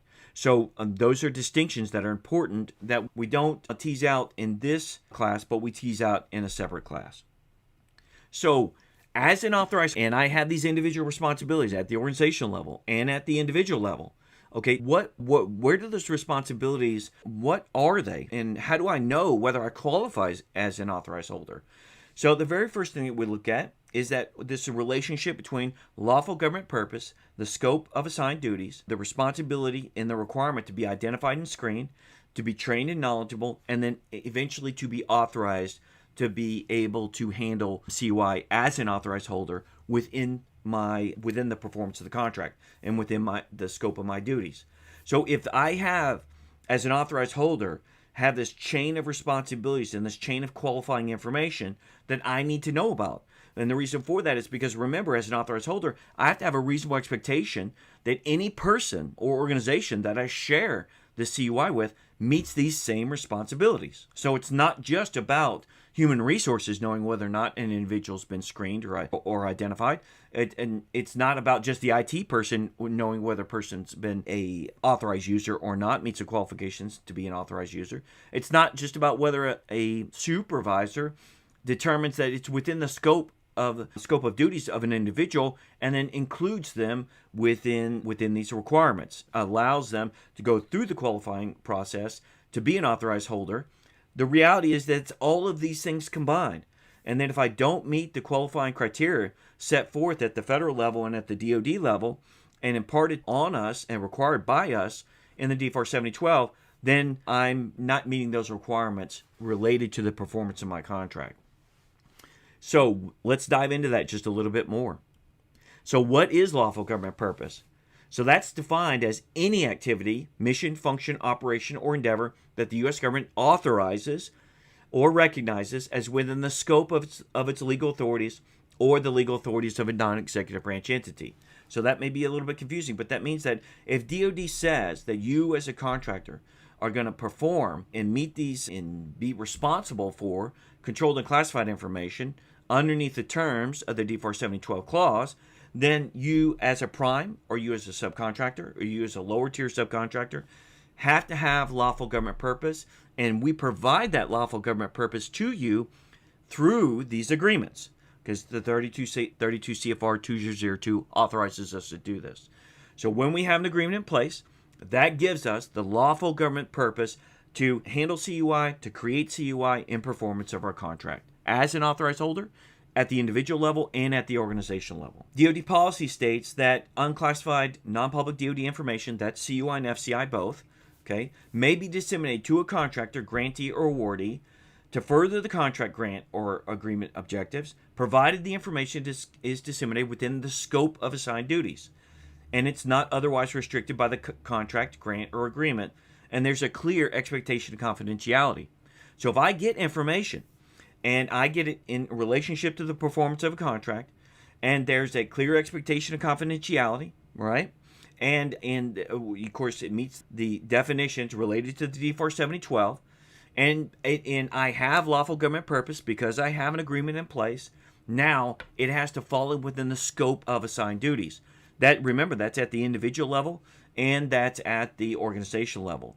So if I get this information, and I get information that's not within the scope of my assigned duties, for example, I get technical information that's not really relevant to the performance of my portion of the contract, then at that time, then we're not doing our job. We're not doing our responsibilities at the higher tier level. We need to differentiate who gets what information because, again, this qualified underneath DoD policy. It says it's within the scope of assigned duties. So I don't get the plans to the entire F-35 because I'm going to make some bracket. I get the plans that are related to the parts and pieces that I need to have and related to the F-35 in order to protect that information that's within the scope of my assigned duties as an authorized holder. So as an authorized holder, I can receive the CUI, okay, and but I can't be prohibited from receiving it. For example, let's say I'm a non-U.S. person, and the CUI that I receive is controlled to and restricted from non-U.S. persons. Maybe it's no foreign, or maybe it's ITAR or EAR restricted category.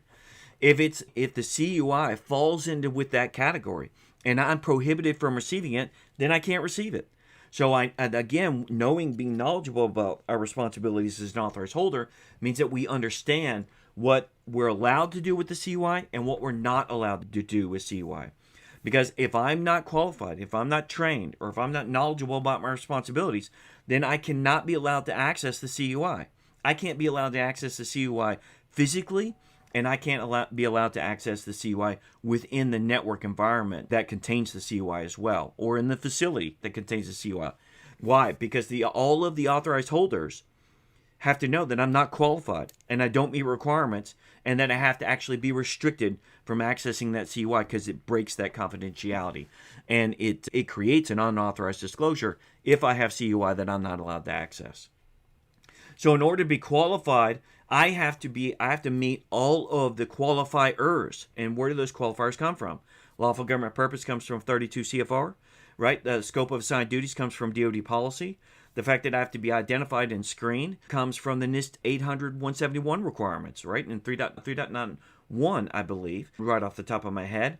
And also, I have to be trained and knowledgeable. We know that from the definitions related to the 32 CFR 2002 and my responsibilities that I previously mentioned in those earlier slides. So all of those things come into play, and I have to meet all of those requirements.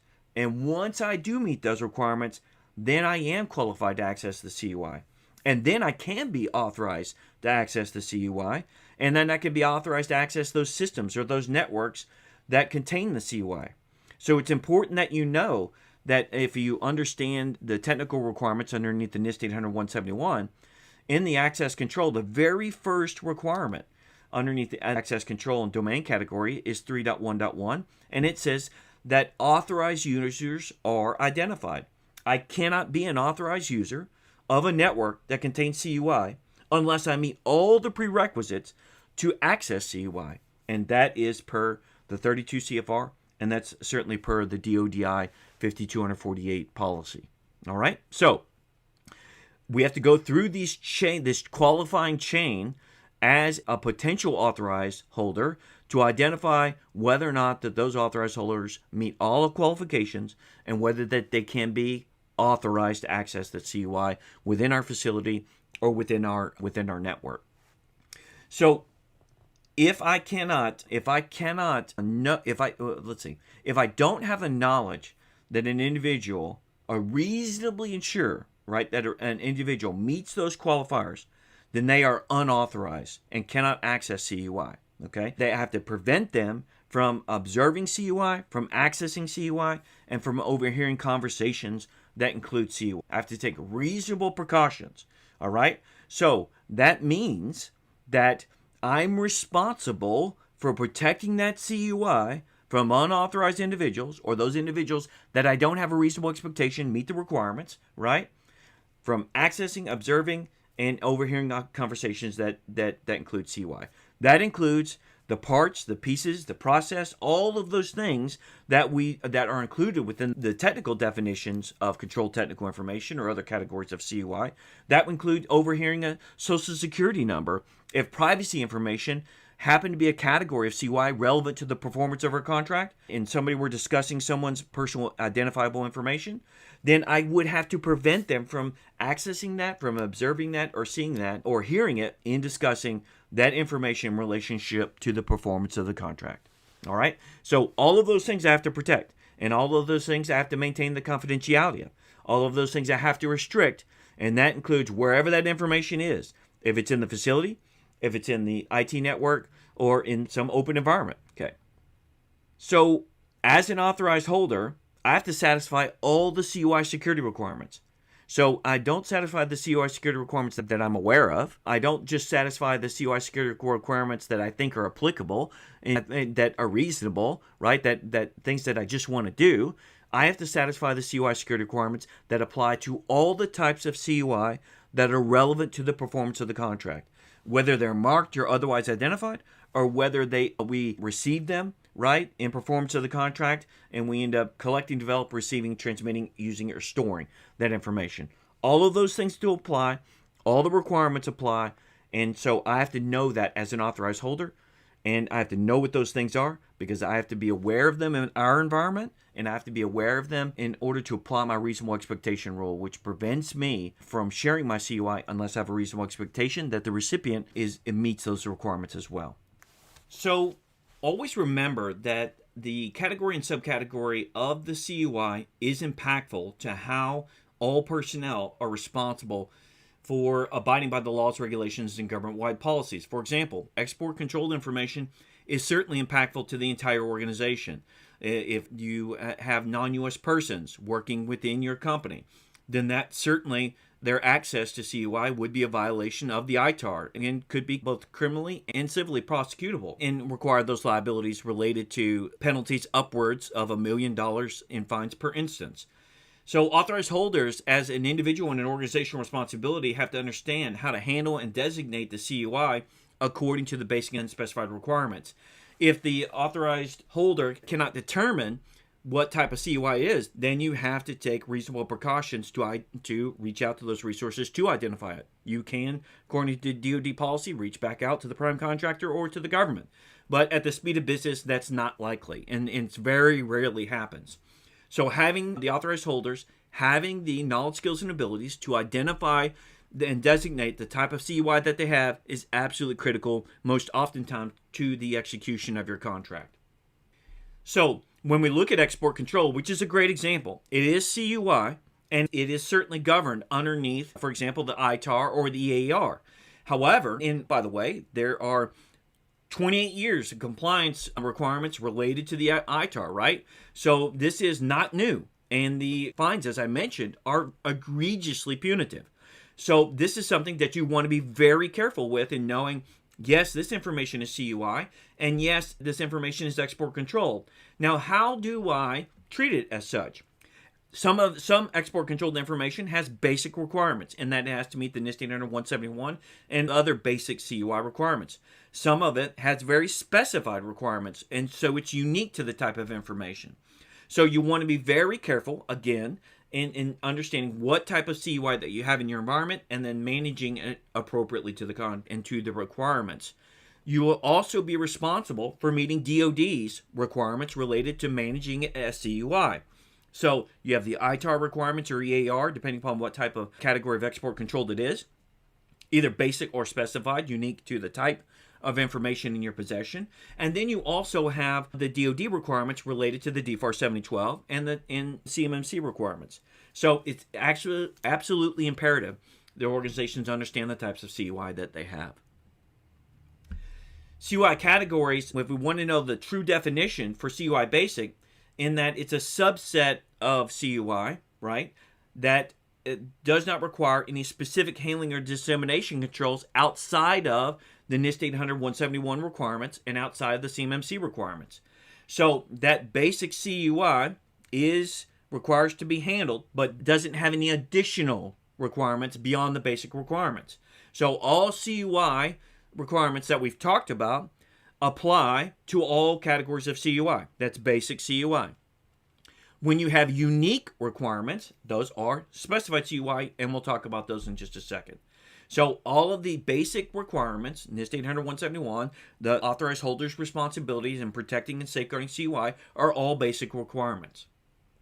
Those basic controls have to be applied, and if there is any variation and the category has a CUI specified requirements, then those specified requirements have to be applied. For example, control technical information is a specified category of CUI, and it has unique requirements, unique to the DoD, in DoD policy that require you to apply to them. That's the reason we apply DoD I-5248 or 5230.24. So those things provide the guidance on those unique requirements because it is a category of CUI that is specified, that's listed in the CUI registry, and that CUI registry begins with the DFARS 7012, right, as a contract clause, and then goes to the DoD policies that tell you how to handle and safeguard that information in particular. When CUI is specified, as you may gather from the context, it has very unique category requirements related to that category. So if something is CUI specified and it is ITAR controlled, for example, then we have to handle it according to the ITAR. If it's CUI specified and it's EAR controlled category of information, then I have to handle it according to the EAR categories and requirements. However, I add that to my common requirements for CUI Basic in the DoD for related to a DoD performance of a contract. So when we're talking about the DFARS 7012, I would safeguard that according to NIST 800-171. As an authorized holder, I would protect it like I protect all CUI in a relationship to access, prohibiting having a reasonable expectation before I share CUI, and all of those unique requirements. However, I can't use my DoD guidance, for example, on sharing CUI. I've got a reasonable expectation that Bob here is qualified and meets the requirements. But Bob is let's say he's a citizen of the United Kingdom. Then is Bob authorized access to receive my ITAR information? And the answer is maybe he is and maybe he's not. I have to do my due diligence. If I don't know that he's not been identified on a ITAR license, related license, then my responsibility is to restrict him because he is a non-U.S. person, and non-U.S. persons may not have access to ITAR information unless they are specifically licensed and authorized to do so. So the CUI registry is the place that we go, that we find out what category is CUI, look at the definitions, and look at the information that's provided within the CUI registry, and then look at whether or not that there are specific or stringent responsibilities related to either the specified category or looking at the basic category. So when we go back and we look at the CUI category again on export control within the CUI registry, now we see that, of course, there are basic requirements that we highlighted previously, and now we look at the fact that there are specified requirements. So if I'm not an ITAR practitioner, and I know that I have export controlled information, and I'm not aware of the specified requirements, I need to do my homework. And I need to be able to, the ITAR in particular, can be a very technical compliance regime. So I'm going to want to have training and the requirements related to compliance requirements with the ITAR. And that ITAR practitioner training is actually required in relationship to the ITAR and its training requirements. So now I notice the fact that I've got ITAR, as an example, under export control. Some of it's basic and some of it's specified. Okay? And what happens if it doesn't say that it's not specified? Then I would always refer back to the basic requirements. So if I can't determine whether or not an information fits into an ITAR category, or in this particular instance, an ITAR category, I don't know if it's specified or basic, then I've got a risk decision to make. I am responsible and accountable underneath the ITAR, civil penalties and criminal penalties, on making the right call. It doesn't matter whether or not I intended to make the right call. What matters is that I have to protect the information according to the requirements. So then, therefore, I want to be very careful in making my decision on what requirements to apply. As a risk mitigation, I could apply always the higher requirements. I could do that. And we have companies that do that, certainly as clients. At the end of the day, though, big boy rules apply. So I am responsible if I make a mistake and I misdetermine a type or category of information. The reason why is because if it's ITAR and I say it's not ITAR, then, and it really is ITAR, and it's found out or it's disclosed, I am certainly accountable and responsible. If I say that it's ITAR, but I thought it was basic ITAR, and I'm ignoring the fact that it could be specified ITAR, and I allow it out to non-U.S. persons or other things that violate the ITAR, then I'm absolutely accountable for that. And that could be upwards of fines of millions of dollars, to be quite frank. So this is, when we have, the reason why I highlight export controlled information is because it is a very technical regime. It requires a skill set that you need to be trained and knowledgeable about at the practitioner level because it is so egregiously punitive. Okay? So that's the reason why I call this out. Not all of the categories are as technical, but certainly the export controlled is. Controlled technical information, we've gone over the basics of that in the previous slides. And this gives you a good sense for navigating those requirements and then applying them appropriately. But for the ITAR in particular and EAR restricted categories, they don't mess around. You want to be very careful about your knowledge, skills, and abilities and how you're handling that information appropriate to the requirements. So let's summarize what we've learned when we talk about CUI Basic and CUI Specified. So we've got a requirement underneath CUI Basic. All of them have to be protected. Nearly all of them have to be protected underneath the NIST 800-171. That's a common requirement, CUI Basic, unless there's an exception, right? So we know that, and in particular, in our case, the DFARS 7012 says that explicitly. So that actually, even though it's a basic requirement according to the 32 CFR, for the DFARS 7012 contract clause, it's actually a specified requirement. Okay, so that's unique. If I had other types of CUI, for example, and it didn't call it out in the contract clause, then that would be a basic requirement to protect it according to NIST 800-171. But DFARS 7012 clause explicitly calls out the NIST 800-171, and that makes it a specified requirement.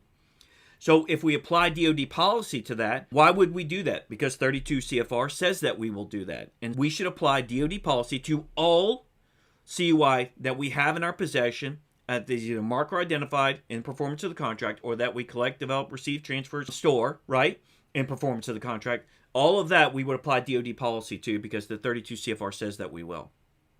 Now, all specified CUI categories requirements would be applied to all CUI categories. So again, during the CUI discovery process, we want to know what types of CUI that we have in our environment that we either receive or that we develop, right, in performance of the contract, because we need to be able to apply all the specified requirements unique to that type of CUI. Now, that requirement to do so, ironically, is a basic requirement, but the specified requirement explicitly, what do you do, is a specified requirement. Apologies for the confusion on that, but that's actually true. Last thing is that cyber incident reporting is a specified requirement underneath the DFARS 7012 clause. So I have to be able to do that, and I have to have my policies and my procedures in place in order to be able to do that in order to meet the DFARS 7012 clause. So there are things that are actually named in the contract clause that aren't included in the NIST 800-171 or in the CMMC assessment guide. The reason why is because they are specified requirements that we have to know, because that's what our contract says, and then we have to be able to apply, because our contract says we have to meet those requirements. And even though they may not be explicitly listed in the NIST 800-171 or in the CMMC assessment guide. So you need to know that. Everything that you need to do is not in the NIST 800-171, if you haven't already gathered that. And that includes the CMMC assessment guide as well. Always remember that the category and subcategory of the CUI is impactful to how all personnel are responsible for abiding by the laws, regulations, and government-wide policies. So now let's talk about CUI Notice 2020-01 and the minimum standard for addressing CUI markings, all right, in relationship to what? 32 CFR, NARA ISU guidance, and DoD policy. So let's dive right in for authorized holders. So we know that the DODI 5248 is the defining policy guidance for controlled and classified information in relationship to the performance underneath DFARS Clause 252, 204, 7012. Now, what are our responsibilities as defined within this document? They include CUI identification, sharing, marking, safeguarding, storage, dissemination, destruction, and records management for CUI. So we know that we have to meet these prerequisite policies and guidance, 32 CFR, the ISU guidance, and so on and so forth. But when we get to the DoD and we talk about meeting requirements related to marking, now we dive into the DODI 5248 and apply that guidance as well. So the DoD Procurement Toolbox does a very good job in providing lots of information about how to meet these requirements. So when we look at the FAQ question 22, it asks what information should be identified and marked in accordance with the DFARS contract clause 252, 204, 7012. Now, the answer is that any information provided by or developed for the DoD that requires safeguarding or dissemination controls pursuant and consistent with the laws, regulations, and government-wide policies should be safeguarded in accordance with DFARS clause 252, 204, 7012. So That information means, notice that underneath the covered defense information, it gives two types of information. One would be three types. One would be any category of CUI that's in performance of the contract. The other would be that information that's marked or identified in performance of the contract. And the other, second part to that, would be that information that's been collected, developed, received, transmitted, or stored in performance of the contract. So now we know that any information, it doesn't matter whether that information is properly marked or not, that we have to meet these requirements related to this type of information. Now it says that in the DoD, such information typically includes controlled technical information. That's true. And also export controlled and proprietary and privacy and foreign government information. That might be you as well.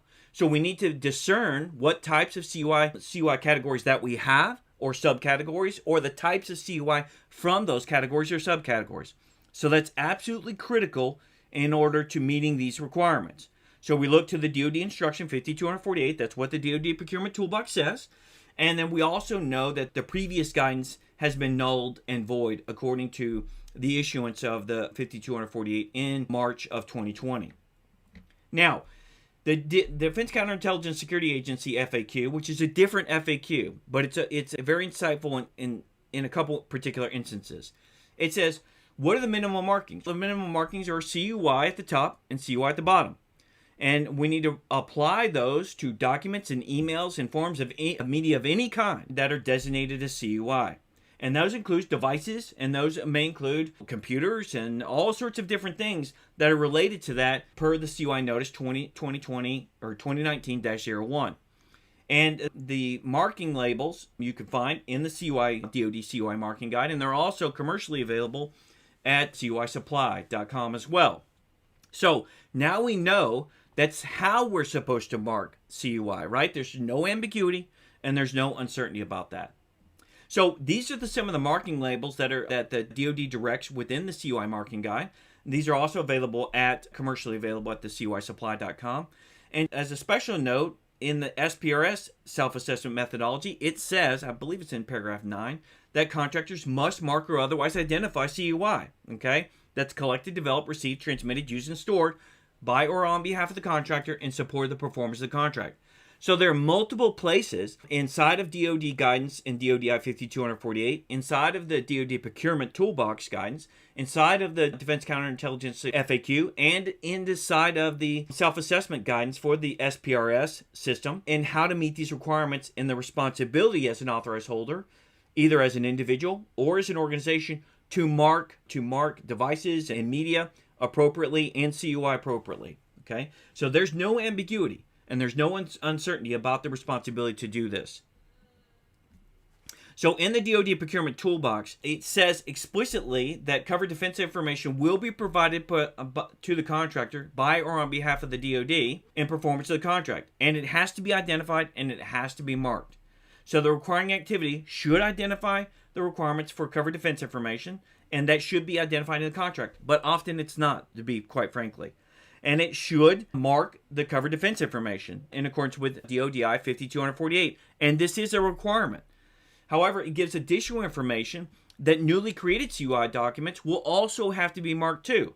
Okay, using the new CUI markings that are in the DoD, that are in the DoD CUI marking guidance. Okay, so that it says in the future, but that marking guidance has been published and has been released.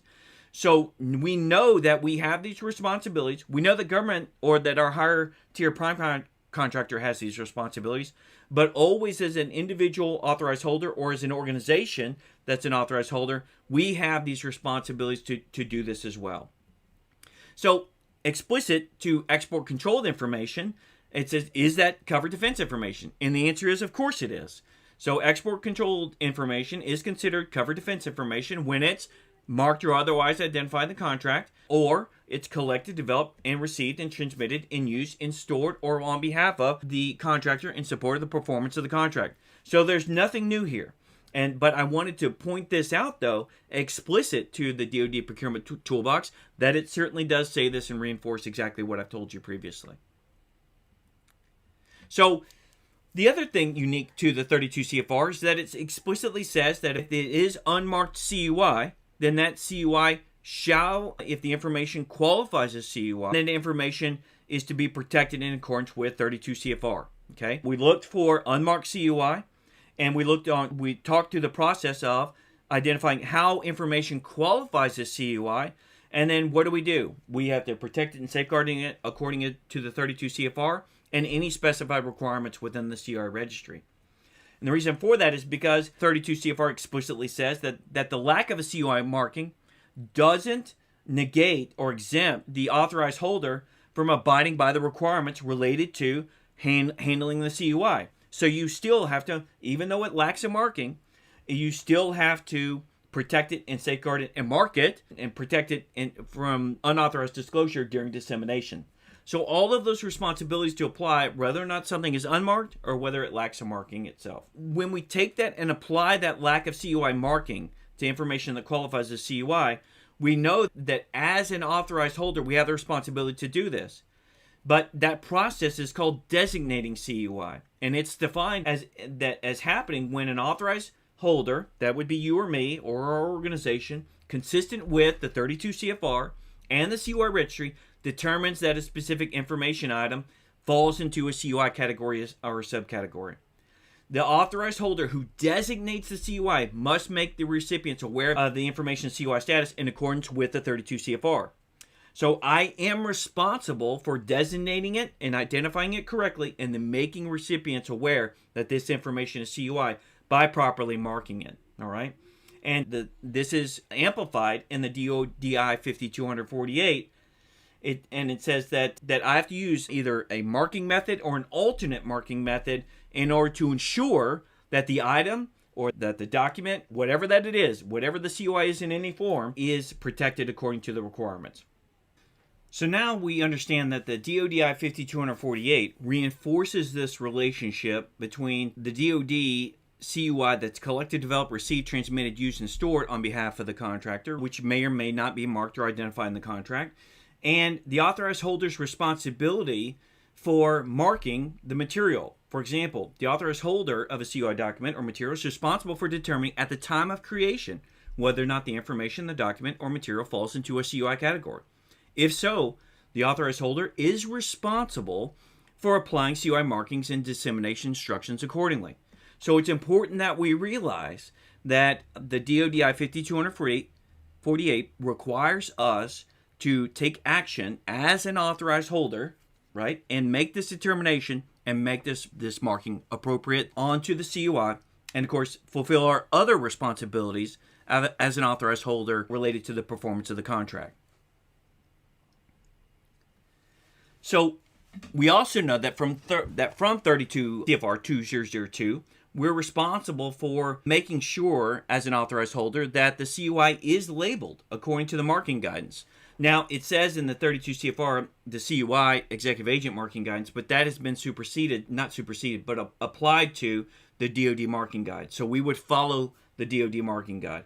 And we have to include any other specific markings required by law, regulation, or government-wide policy. And that includes, underneath export control, for example, the export control statements that are related to export control reform.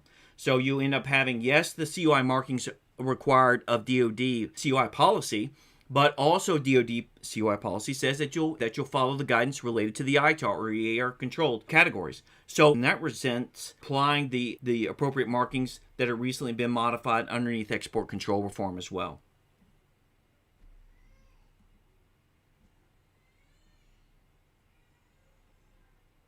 So now let's talk about the CUI Notice 2020-01 training standards for incident reporting procedures as described in DoD policy. So as authorized holders, we are responsible for cyber incident reporting requirements per the DFARS 252-204-7012 contract clause. And in that contract clause, it specifically delineates steps and information related to that cyber incident reporting requirement. And we have to follow that and be prepared to follow that word for word. So in addition to all the other requirements that we have to meet, we have to follow the guidance related to the cyber incident reporting, and we have to be able to do so rapidly, report incidents to DoD, and no later than 72 hours. Okay, so DoD policy says that safeguarding requirements and incident response measures for misuse or unauthorized disclosure of CUI must be implemented across the DoD. So not only do we have cyber incident reporting requirements, but we also have incident reporting requirements related to the unauthorized disclosure or misuse of CUI. And so we look to the DODI 5248, section 5.2, that gives us the guidance related to how we're supposed to implement these requirements when they're not explicitly related to cyber incident reporting. So it says that senior leaders and contracting officers, commanders, and supervisors at all levels must consider and take appropriate administrative, legal, and other corrective or disciplinary actions to address CUI misuse or unauthorized disclosure commensurate with the appropriate laws, regulations, and government-wide policies. So if it is export controlled and it's an unauthorized disclosure underneath the EAR control categories, then we would have to follow the Department of Commerce incident reporting requirements in addition to the DoD reporting. If it's export controlled, we would have to do a voluntary disclosure or an involuntary disclosure, depending upon the circumstances, related to that unauthorized disclosure and as required by the DTC within the Department of State for ITAR information. That's also appropriate to the other categories of controlled technical information or other CUI categories that we might have to disclose related to a cyber incident or related to an unauthorized disclosure or misuse of CUI. So it's important that we also include and have knowledge of these requirements and we follow the DoD policy related thereof. Cyber incident reporting is required when information is created or received in performance of a contract, okay, and there are minimum required elements, and those have to be reported underneath the DIBnet through the DoD.mil. That reporting is done through the acquisition of a medium assurance certificate. So if you haven't gotten a medium assurance certificate, you are not fully compliant with the DFARS 7012.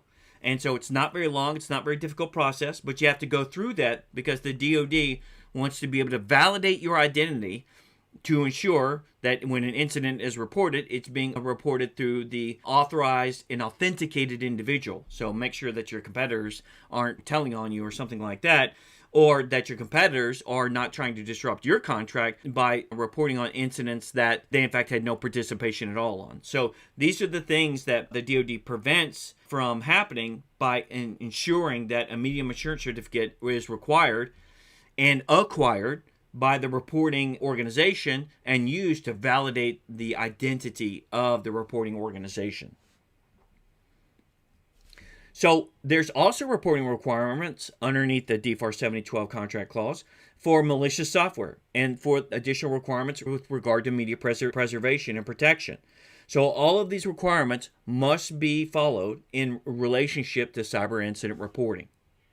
So there are additional training areas and requirements beyond the CUI Notice 2020-1, and we've organically integrated that into our CUI Fundamentals course.